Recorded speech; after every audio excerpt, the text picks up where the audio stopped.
बिस्मिल्लाहिर्रहमानिर्रहीम अस्सलाम वालेकुम वरहमतुल्लाह। मैं Zafar Iqbal kingdom of Bahrain से आप लोगों के साथ हूँ। आज हमारे पास एक बहुत इम्पोर्टेंट टॉपिक है और काफ़ी लोगों ने रिक्वेस्ट किया मुझे कि इस टॉपिक पे जो है ना आप पब्लिक को मैसेज दीजिए। तो आज हमें टाइम मिला थोड़ा सा, हम आप लोगों के लिए मैसेज जो है ना वो अपलोड करेंगे और अपने दोस्तों के साथ शेयर कीजिए। और ये जो टॉपिक है, यहाँ पर जितने भी हमारे विज़िटर्स हैं ख़ास तौर पर, या जो यहाँ पर एक्सपायर्ड हैं ऑलरेडी, जिनके वीज़े एक्सपायर हो चुके हैं, उनके ऊपर है। तो सबसे पहले मैं रिक्वेस्ट करूँगा जो हमारे न्यू कमर्स हैं यहाँ पर, जो वीज़े की तलाश में रहते हैं, जो महीना 2-3 महीने या 4-5-6 महीने से यहाँ पर लोग हैं और वो किसी न किसी एजेंट के हाथ में जो है ना वो चढ़ जाते हैं, पकड़े जाते हैं, जैसे कि मेरा मतलब है वो उनको कन्वेंस कर लेते हैं, तो एडवांस पैसे जो है ना वो उनसे ले लेते हैं। तो ऐसे जो मासूम लोग हैं, इनोसेंट लोग हैं, उनके लिए मैसेज है कि देखें, आप लोग जब भी अपनी जॉब के हवाले से कहीं जॉब तलाश करते हैं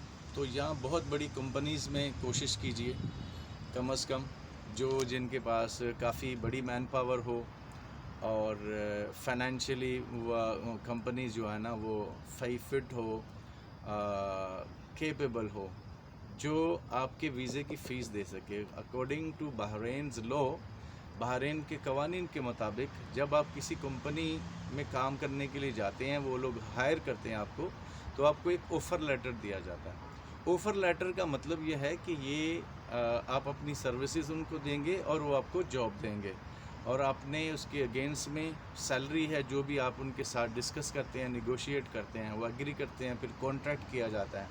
तो कोशिश करें उनके साथ कॉन्ट्रैक्ट किया जाए। पहली चीज़ है ऑफ़र लेटर। ऑफ़र लेटर आपके पास होना चाहिए। ऑफ़र लेटर के बाद आपका वीज़ा जैसे ही चेंज होगा, चेंज होने से पहले आपको एक कॉन्ट्रैक्ट दिया जाएगा, एग्रीमेंट दिया जाएगा। वो एग्रीमेंट 1 साल का भी हो सकता है, 2 साल का भी हो सकता है, लेकिन वो एग्रीमेंट कम से कम 1 साल आपको जो है ना उनके साथ काम करना है। तो अगर आप समझते हैं कि चीज़ें अच्छी स्मूथली चल रही हैं उस कंपनी के साथ, तो कंटिन्यूएशन आपकी चलती रहेगी।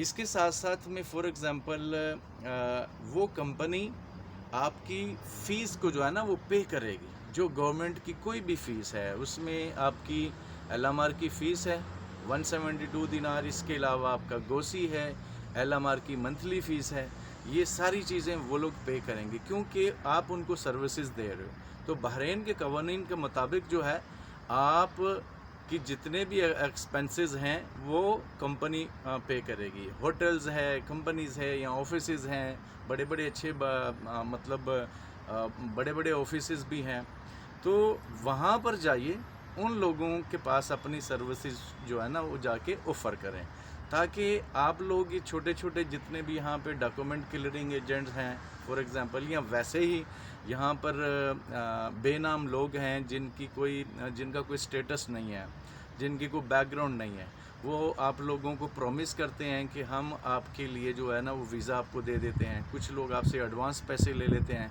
कि मैं 1 वीक में या 10 दिन में या 15 दिन में आपको जो है ना वो वर्क वीज़ा दे देता हूँ। जैसे सब लोगों को पता है कि यहाँ पे जो है ना वो फ्री वीज़ा, तो फ्री वीज़े का कोई कॉन्सेप्ट नहीं है, लेकिन यहाँ पे वो वीज़ा लेके आप दूसरी कंपनीज़ में कहीं भी काम करेंगे तो खुदा न खासा पकड़े जाते हैं। तो गुरेज करें ऐसी, आप वीज़ा ट्रांसफ़र करें उस कंपनी में जहाँ कम से कम आपको नौकरी मिले और आपकी जो जितनी भी फ़ीस है वो पे की जाए।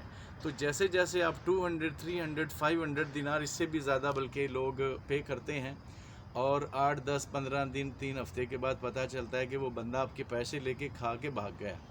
तो ये हर एक दूसरे, तीसरे, चौथे बंदे का केस है। इसलिए मेरा मशवरा है, सुजेशन है आप लोगों से कम देखें, अगर आप कहीं पे वीज़ा ट्रांसफ़र भी कर रहे हैं तो कोशिश करें उस बंदे को कन्विंस करें कि आप जब वीज़ा पेमेंट पे आ जाएगा तो आप उसको पे करें फॉर एग्ज़ाम्पल। तो इसके अलावा एडवांस पेमेंट जो है ना वो किसी को ना दें। तो इन चीज़ों से बचिए, क्योंकि देखें ये आप खुद इन्वॉल्व हैं इसमें, यानी मैं खुद आप लोगों को चांस दे रहा हूँ कि आप खुद जो है ना मेरे पैसे को मिसयूज़ करें या खा लें, सही है।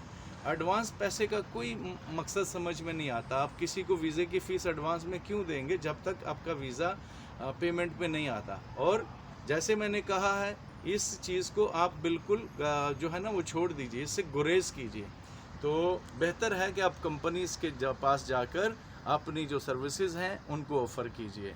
देखें, बहरीन छोटा है, लेकिन आपको अपनी जो स्ट्रेंथ है उसको एक्सटेंड करें, दूर तक जा सकते हैं आप, लेफ़्ट राइट आप घूम सकते हैं जाके। बहरीन के चारों तरफ कंपनीज़ हैं, ऑफिसेज हैं। ये ज़रूरी नहीं है कि सिर्फ आप बहरीन में रहते हैं तो बहरीन की हद तक ही आप जो है ना आप जाएं, और एंड ऑफ द डे ये मनामा के एरिया में ही आप लोगों को पैसे दें अपने वीज़े के लिए। तो बहुत सारी अपॉर्चुनिटीज़ हैं। अगर आप रियली टेक्निकली हैं, आपके पास हुनर है, स्किल्ड वर्क है आपके पास, तो आप कंपनी में जाके अपनी ऑफ़र्स कीजिए, ठीक है। इस मैसेज को ज़्यादा से ज़्यादा लोगों के साथ शेयर करें, और कभी भी किसी को एडवांस पैसे देने से पहले कम से कम आप जो है ना वो पेपर वर्क करें, ताकि अगर किसी के पास पैसे, किसी बंदे ने आपके खा लिए हैं, मार लिए हैं पैसे, तो आपके पास को पेपर होना चाहिए, सबूत होना चाहिए। तो बिना सबूत के किसी को पैसे जो है ना आप ना दें। तो थैंक यू वेरी मच। मेरा इस मैसेज करने का मकसद है आप लोगों की सेफ्टी के लिए, आप लोगों को शऊर देने के लिए। मुझे पता है सारे लोग बड़े माशाल्लाह होशियार हैं, समझदार हैं, लेकिन फिर भी आप जो है ना अपनी गर्दन खुद काटते हैं, अपने पैर खुद काटते हैं। आप जब किसी को अपने हाथों से पैसे देंगे तो सीधी सी बात है, अपने अपने हाथ खुद ही काट देते हैं आप। तो इससे बचिए, और बहरीन में अपने अपने स्टेटस को लीगल कीजिए जल्दी से जल्दी। जितने लोग इलीगल हैं अपने विज़िटर स्टेटस पे, वो भी अपने आप को लीगलाइज करें। अगर वो लीगलाइज नहीं कर सकते तो आप कम से कम अपना फ़ाइन दे के टिकट लेके वापस जाएं। और जितने लोग रन अवे केसेस में हैं वो भी अपने कोशिश करें रन अवे को क्लियर करने की। और आप यहाँ पर लीगल तरीके से रहेंगे तो मेरे ख्याल से बहुत अच्छी ज़िंदगी गुजर सकती है। बहुत बहुत शुक्रिया। हमारे चैनल को सब्सक्राइब करें, लाइक करें, शेयर कीजिए, अपने दोस्तों तक हमारा मैसेज जो है ना वो पहुँचाइए। Thank you very much. अल्लाह हाफिज़।